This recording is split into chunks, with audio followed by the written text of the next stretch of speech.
first and foremost, is your results of the last 12 months. Then I'd like to talk about some of your challenges for the next upcoming 12 months. Finally, after that, talk about some of the challenges that you and I have uncovered during our time together. Moving from there, I will discuss some of how the marketplace has changed for job seekers. After that, we'll talk about CareerBuilder's new talent stream product and how that will allow your recruiters to become more efficient, ultimately allowing you to realize an additional $7.5 million in revenue while allowing your recruiters to be 50% more effective. So in the last 12 months, CareerBuilder has provided Navigate Power with 200 hires, and each of these 200 hires brings in about $75,000 of revenue annually, creating a $15 million input of revenue to Navigate Power. Now, moving on to the next 12 months, you need to make an additional 100 hires, so going from 200 to 300, which will create this revenue from $15 million to $22.5 million, where we come up with the extra $7.5 million of revenue. Obviously, you know today that your recruitment process isn't changing very much. You're keeping the same amount of recruiters. What does that mean for you, Brian? That means that your recruiters need to be 50% more effective every single day in order to get these people in, because you need to hire more people in the same amount of time. That means you need to hire 1.5 people for every one person you hired last year. What are your challenges? This is a 1099 sales position. What does that mean to you? You already know that sales is one of the top 5 hardest positions to fill in the entire country. On top of that, 1099 is the hardest to sell because there is no base pay. You know this, I know it, and that leads to a large amount of turnover because you know your salespeople are always willing to walk out the door if they find a better offer. On top of that, you want to reduce your time to hire. As we've discussed, you need to hire an extra 100 people. The only way to do that with the same amount of people is to be more efficient. So let me move into the job market. People are back at work. Unemployment in the United States is at the lowest it's been in several years. What does this mean for you? The people you're looking for are already employed. You need to find people before other organizations get to them so that you're able to get in front of them, sell them on your opportunity, and ultimately get them in the door. So as you can see, unemployment has fallen all the way down to about 5.2%, meaning we're at full employment. Job seeker behavior. How has this changed today? 10 years ago, nobody was on smartphones. Nobody was working from their phone, looking for jobs on their phone, researching on their phone. That's changed today. How many people do you know that even own a desktop anymore? I do all my searching from my phone. I order food from my phone. I search the internet from my phone. I go on Facebook, Twitter, what have you, any social media. I'm on my phone doing my research. Because really, who wants to be sitting at a desktop where you can just pull your phone out wherever you're sitting, right? So as you can see, there's 4 phases to the job seeker experience. Starting with orientation. This is when, say I'm a salesperson. I want to know what's out there today. Who's recruiting? So I pull up, all right, here's 20 companies I think I could work for. Out of those 20, I do my research, which is the consideration phase. And I see, okay, out of those 20, I'm down to 10 that I really like.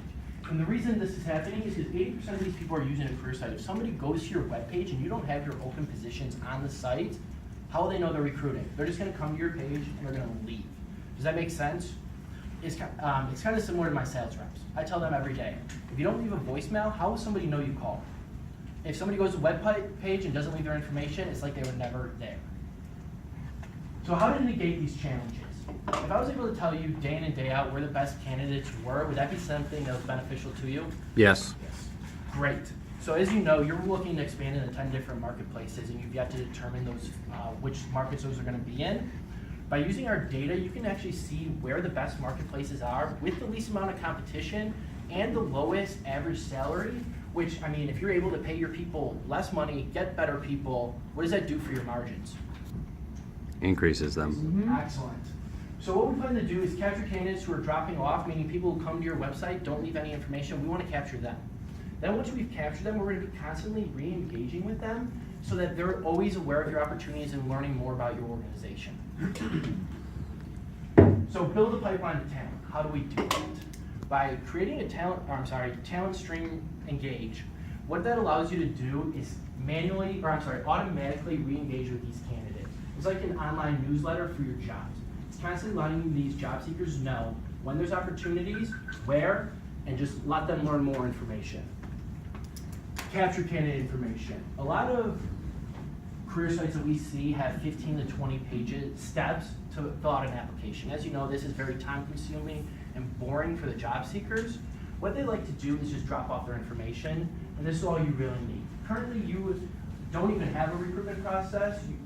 When job seekers go to your careers page, all they see is an email address emailing their applications to you. Your recruiters aren't able to track them, and then you and I have discussed how they re-engage very little, if at all. One of our talent networks in the last year sent 35,000 emails to 7,000 potential job seekers.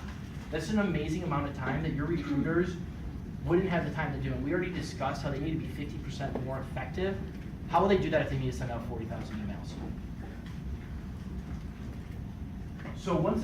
So this is your talent stream engage page. As you can see, you have, in this example, there's 300 applications with 5,000 emails sent. On average, about 15 emails to these job seekers. Job seekers are fully informed to what they're applying to, so these are only warm leads. These aren't people that were automatically added or not interested. They requested to receive these email notifications. The applicant tracking system. This is going to allow your recruiters to be more efficient because we're going to allow people to get into the system easily, allow your recruiters to source them, keep it in the notes why they were either approved or disapproved, and just allows your recruiters to be more effective. One of the things we believe in Career Builder is what is measured improves.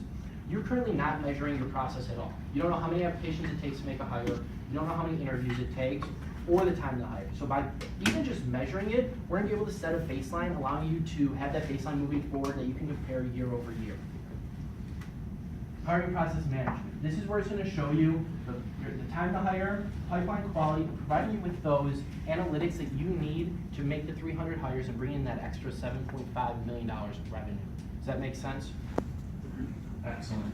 So here's my summary. The problems we're facing this year is high turnover and 1099 sales applications. The people you're looking for are one of the hardest salespeople to find in the entire country. We need to be more proactive and different. By getting in front of these people faster, more effectively, and allowing your recruiters to be more efficient, we'll be able to deliver the extra 100 hires for a total of 300, bringing in the $22.5 million of revenue that you need to grow your business and continue growing in the years to come. Does that seem like a fair investment?